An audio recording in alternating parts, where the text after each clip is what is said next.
has arrived, and it's a story that is interesting. Kelly leaves UCLA to go to Ohio State. He's replaced by DeShaun Foster, a beloved player who, interestingly, left the program a couple of weeks ago. And Bruce Feldman told us 3 hours ago that he was told he wouldn't get the job in the event that Chip Kelly left. And there has been a lot of speculation he would get run out. So suddenly today, a program that's underwater, that's about to make the jump to the Big Ten, elevates DeShaun Foster. For what reason, we are trying to figure out. So we're joined by Mark Schipper from Fifth Down. And Mark, always good to talk to you, but you follow this program a lot more closely than we do. Can you unpack all this and make sense out of it? Well, I can't unpack all of it and make sense of all of it, but I have a little bit of insight in terms of what's going on. It was, as you said, was a surprise. DeShaun Foster's name was not really talked about during this very fast coaching search that happened, and UCLA talked to a lot of people.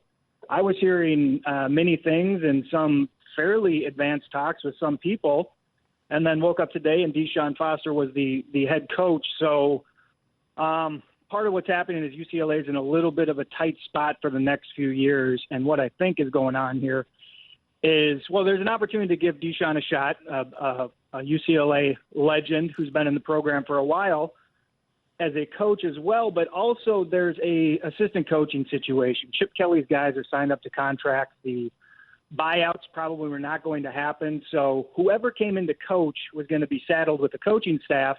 And DeShaun Foster had worked with these guys, and he's got some other qualities. So I think that probably had a large factor in why UCLA decided to give him a shot in this situation. Listen, Mark, I understand why they made the move to the Big Ten. It makes a lot more sense now, considering there's really nothing left of the Pac-12. But how prepared is this program going to be? That's a quantum leap. Yeah, there's going to be an adjustment, and they're not in the best place to do it right now. But the fact of the matter is they were under an even worse place to do it with Chip Kelly as head coach.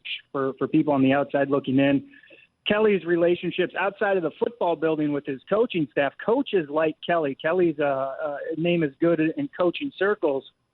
But in terms of everything else a head coach does, a coach you'll see things like Kirby Smart does and Nick Saban did so well. Chip Kelly did none of it, raising funds, recruiting, et cetera. So the timing's awkward. It's a bit of an ugly circumstance. But the fact of the matter is that the first step to getting ready for the Big Ten was getting rid of Chip Kelly and preparing for the future. And now UCLA just has a few years worth of contracts to get over with, and then they can start making a real plan going forward. And if DeShaun ends up working out, all for the better. But if not, it's probably going to be a couple of seasons before they can make their real push. We were at the Rose Bowl a couple of weeks ago, and I was talking to some people that go to UCLA games, and they said nobody goes to the games.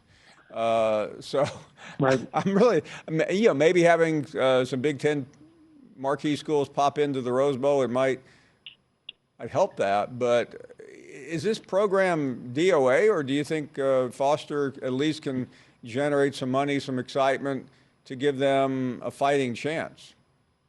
Yeah, that's another big element to his hire, which is you're absolutely right. People had stopped going to the Rose Bowl, and that was a Chip Kelly situation. There was just no connection between the program and the school, and more importantly, between the program, the season ticket holders, the boosters, and everybody who was going to fill up the NIL. And then Chip, of course, started out abysmally. He had 3 of about the worst seasons in UCLA history, and recovered with 3 mediocre seasons that were touted as excellent seasons. So Chip being gone is it's always a refresher when a new coach comes in. The fact it's DeShaun, you'll get a lot of internal support just for that fact. They don't want to embarrass him and leave him high and dry. And I think people are ready to donate.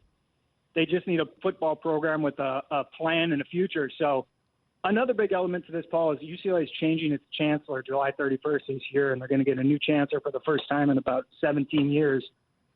Their current chancellor, Gene Block, has been about as unsupportive of football as a chancellor could be. So there's hope that a new guy comes in, realizes the historical place of football at UCLA, which used to be a big deal out there, and points a little more focus towards the program, resources, et cetera, and UCLA has a chance to compete.